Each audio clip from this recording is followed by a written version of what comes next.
नमस्कार, बहुत बहुत स्वागत है आप लोग का हमारे YouTube चैनल सक्सेस पॉइंट में। तो आइए आज हम फिर से लेकर आए हैं नए वीडियो के साथ, और वीडियो नंबर 3। ये जो वीडियो है जो आप देख रहे हैं अभी, ये वीडियो नंबर 3 है। और इसमें हम आपको फिर से बताने वाले हैं 12 नंबर क्वेश्चन से लेकर, और जितना हो सके मैं बताने की कोशिश करूँगा। लेकिन आप लोगों को पहले बता दूँ कि ये जो है यूजीसी नेट जेआरएफ परीक्षा जून 2020 का जो पूछा गया था, जो प्रश्न पूछा गया था उसको सोलवेट के साथ में लाया गया है, आंसर और क्वेश्चन दोनों के साथ में। तो हम उपस्थित हो चुके हैं। तो आइए आज फिर यानी कि 12 नंबर क्वेश्चन 11 नंबर क्वेश्चन तक पिछले दूसरा नंबर वीडियो में हो चुका है। तो अब तीसरा नंबर वीडियो जो है अभी चलने जा रहा है, और तीसरा नंबर वीडियो में हम आपको जो बताने वाले हैं 12 नंबर क्वेश्चन से स्टार्टिंग कर रहे हैं। तो चलिए शुरू करते हैं बिना देरी किए हुए।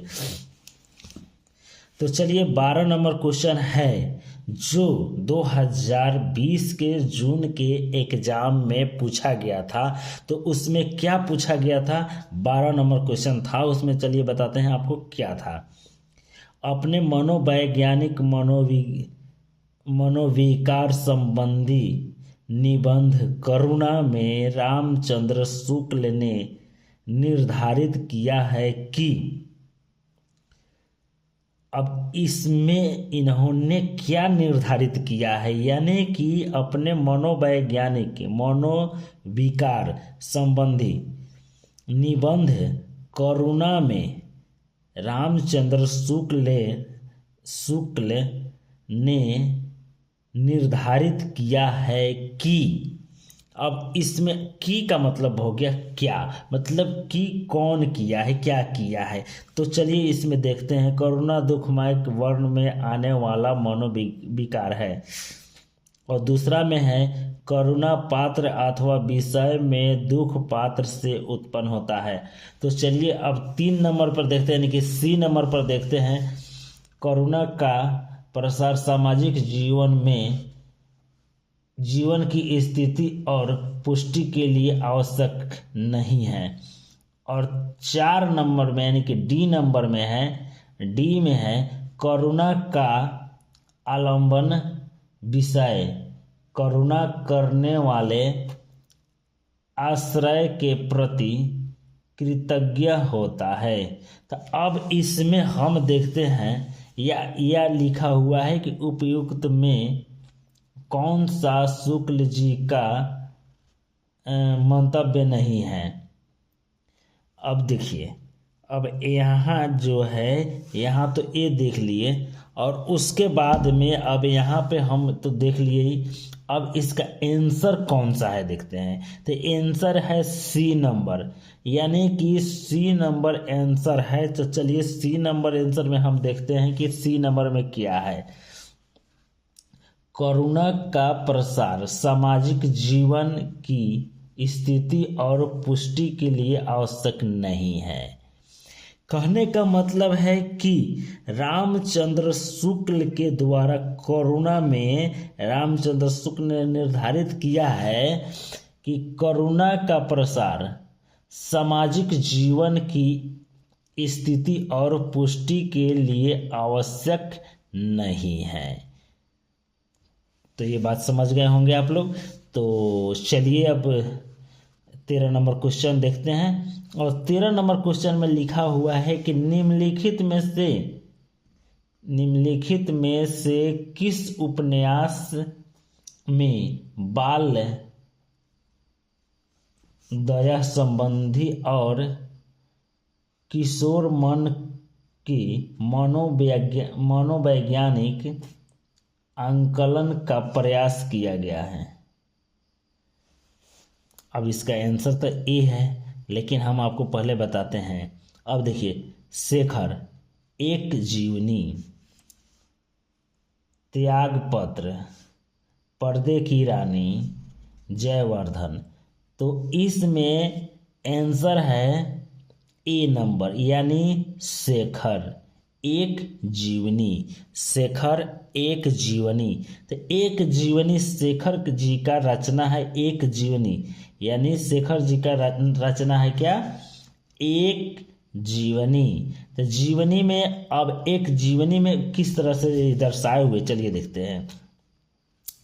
शेखर जी का रचना है एक जीवनी जो 1940-44 उपन्यास में, नहीं 40-44 ईस्वी में उपन्यास में बाल वयः संधि और किशोर मन की मनोवैज्ञानिक आंकलन का प्रयास किया गया है। शेखर एक जीवनी उपन्यास में लेखक सच्चिदानंद, हीरानंद, वात्स्यायन अज्ञेय है। यह मनोविश्लेषणात्मक उपन्यास है। इसके प्रमुख पात्र शेखर तथा शशि है। त्यागपत्र, जयवर्धन, जैनेन्द्र कृत तथा पर्दे की रानी ईलाचंद्र जोशी कृत उपन्यास है। तो चलिए, आप लोगों से आशा करते हैं कि आप लोगों ने इस बात को समझ गए होंगे। तो चलिए अब आगे बढ़ते हैं। मैला आंचल उपन्यास के पात्र नहीं है, यानी कि 14 नंबर क्वेश्चन में है कि मैला आंचल की पात्र नहीं है, यानी मैला आंचल उपन्यास का पात्र इसमें कौन नहीं है, यह जो दर्शाया गया है और इसमें जो बताया गया है। अब इसमें मैला आंचल का कौन सा पात्र नहीं है, तो चलिए ए नंबर में है प्रशांत और कालीचरण। दूसरा नंबर में है, यानी कि बी नंबर में है श्रीधर और सरस्वती। सी नंबर में है कमली और सुमृत दास। और डी में है हरगौरी सिंह और मंगला देवी। तो चलिए इसमें हम देखते हैं कि हमारा आंसर जो क्या है। आंसर है बी नंबर। बी नंबर में है श्रीधर और सरस्वती। श्रीधर सरस्वती ये जो है मैला आंचल का पात्र नहीं है, श्रीधर और सरस्वती। चलिए अब इसका हम पूरा अब डिटेल्स पढ़ते हैं। और डिटेल्स में क्या लिखा हुआ है, मैला आंचल उपन्यास के पात्र श्रीधर और सरस्वती नहीं है, जबकि प्रशांत, कालीचरण, कमली, सुमृत दास, हरगौरी सिंह तथा मंगला देवी मैला आंचल उपन्यास के प्रमुख पात्र है। मैला आंचल 1954 ईस्वी में फणीश्वर नाथ रेणु द्वारा रचित आंचलिक उपन्यास है।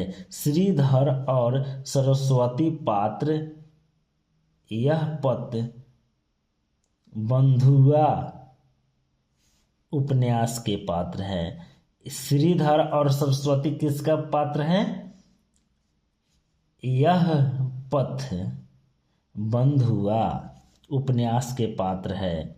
इसके लेखक नरेश मेहता है। ध्यान रखिएगा, हो सकता है कि श्रीधर और सरस्वती किस उपन्यास का पात्र है, अगर सवाल आ जाए तो आपको क्या कहना है, इसमें देखना है कि श्रीधर और सरस्वती किस उपन्यास का पात्र है। तो अब इसमें अगर ये सवाल अगर आपको आ जाता है तो यह पथ बंधुआ उपन्यास के पात्र हैं और इसके लेखक हैं नरेश मेहता जी। तो चलिए आशा करते हैं कि आपको ये समझ में आ गया होगा। अब आते हैं 15 नंबर क्वेश्चन। तो 15 नंबर क्वेश्चन में आते हैं, नई कहानी आग्रह की कहानी नहीं है।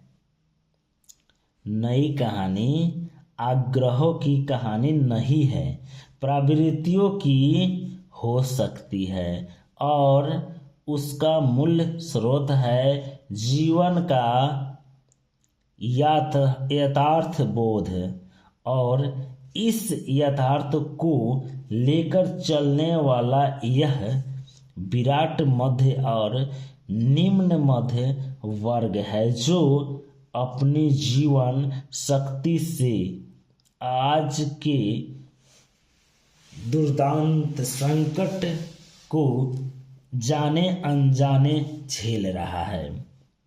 उपयुक्त कथन किस लेखक ने किस कहानी के संदर्भ में कहा है?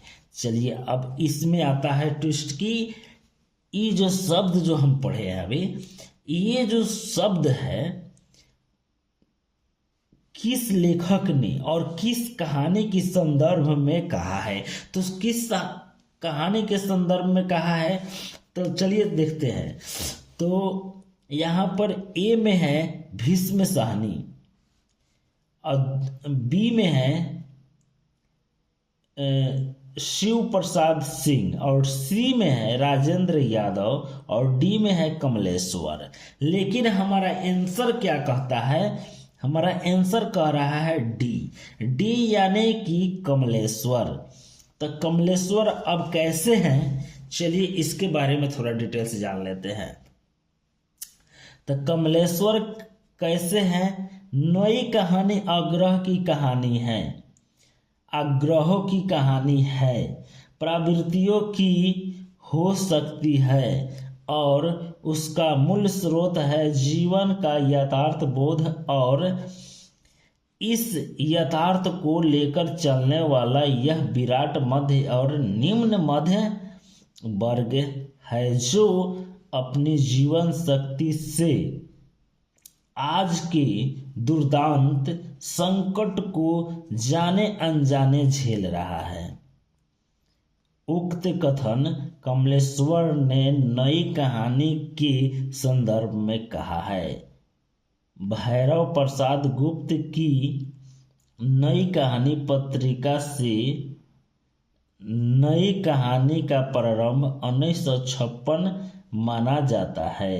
राजेंद्र प्रसाद, मोहन राकेश और कमलेश्वर नई कहानी के प्रवर्तक माने जाते हैं।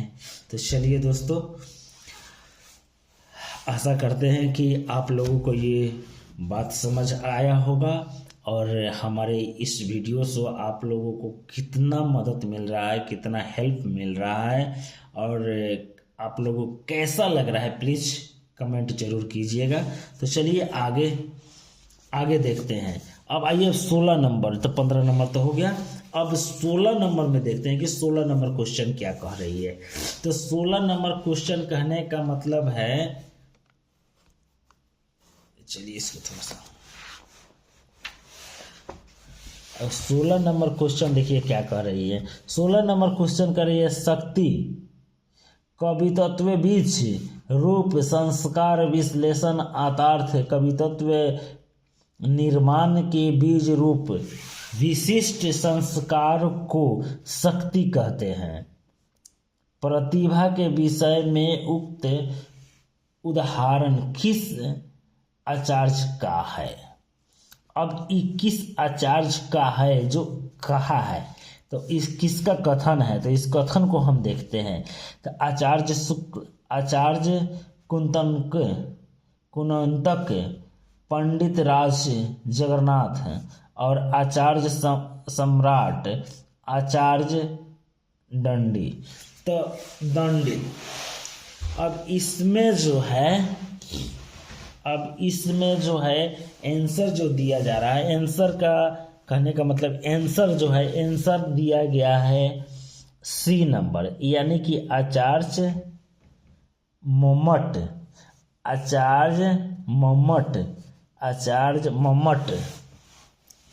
अब चलिए इसको समझते हैं कैसे, क्यों और क्या है। तो चलिए यहाँ देखते हैं सी नंबर में दिया गया है आचार्य मम्मट जी का। अब क्यों? शक्ति कवित्व बीज रूप संस्कार विशेष अर्थात कवि तत्व निर्माण के बीज रूप विशिष्ट संस्कार को शक्ति कहते हैं। प्रतिभा के विषय में उक्त उदाहरण आचार्य मम्मट का है। कुंतक अलंकार शास्त्र के विद्वान है। अब देखिए,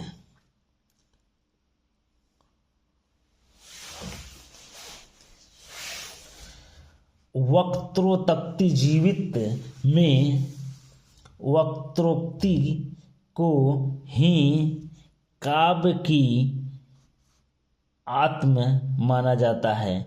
सॉरी, हो सकता है कि आत्मा लिखा गया है।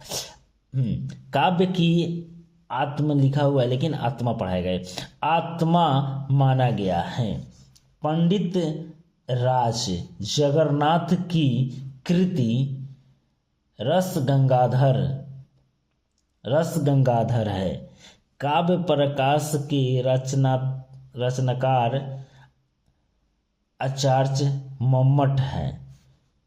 काव्य दर्श और दशम कुमार चरित्र आचार्य दंडी की ग्रंथ है। चलिए अब 17 नंबर देखते हैं। 17 नंबर में क्या है आज? 17 नंबर में निम्नलिखित में से किस आचार्य ने रसों की संख्या 8 मानी है? रसों की संख्या 8 मानी है। निम्नलिखित में से किस आचार्य ने रसों की संख्या 8 मानी है? ये 8 मानने की बात क्या है, तो चलिए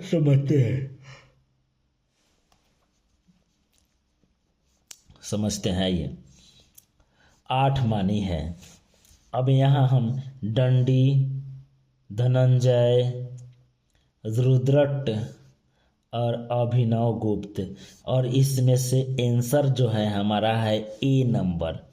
यह नंबर में है दंडी। ए नंबर में है दंडी। आचार्य दंडी ने रसों की संख्या 8 मानी है। आचार्य भरत मुनि ने भी रसों की संख्या 8 मानी है, जो निम्न है। श्रृंगार। अब रसों की संख्या यानी कि रस जो है किस से मिलकर रस का जो निर्माण हुआ है, रस क्या है उसे समझाया गया। चलिए देखते हैं। 1 में है श्रृंगार, दूसरा में है हास्य, 3 में है करुणा, 4 में है वीर, 5 में है भयानक, 6 में है विभत्स्य और 7 में है अद्भुत, 8 में है रौद्र। अन्य आचार्य के अनुसार रसों की संख्या में धनंजय ने 9, रुद्रट ने 10 और अभिनव गुप्त ने 9 माना है। चलिए इसमें क्या है कि अपना अपना सब किसी ने राय दिया है। जो हमारे महान जो हम महापुरुष हुए हैं, जो महापुरुष हमारे महाकवि हुए हैं, हमारे महालेखक हुए हैं, इन लोगों ने अपना अपना व्यक्त रखा है कि हाँ इतना हो सकता है। किसी ने 9 कहा, किसी ने 10 कहा, किसी ने 8 कहा, जिसमें 8 कहने वाले हैं हमारे दंडी। अब चलिए 18 नंबर।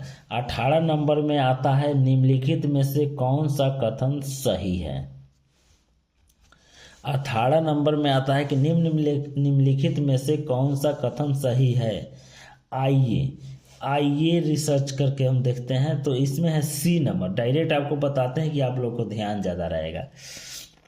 सी नंबर में आता है चलिए इसका जो है सी नंबर में आता है रिचर्ड्स, जिसे संप्रेषण कहते हैं वह भारतीय काव्य शास्त्र के साधारणीकरण का ही एक रूप है।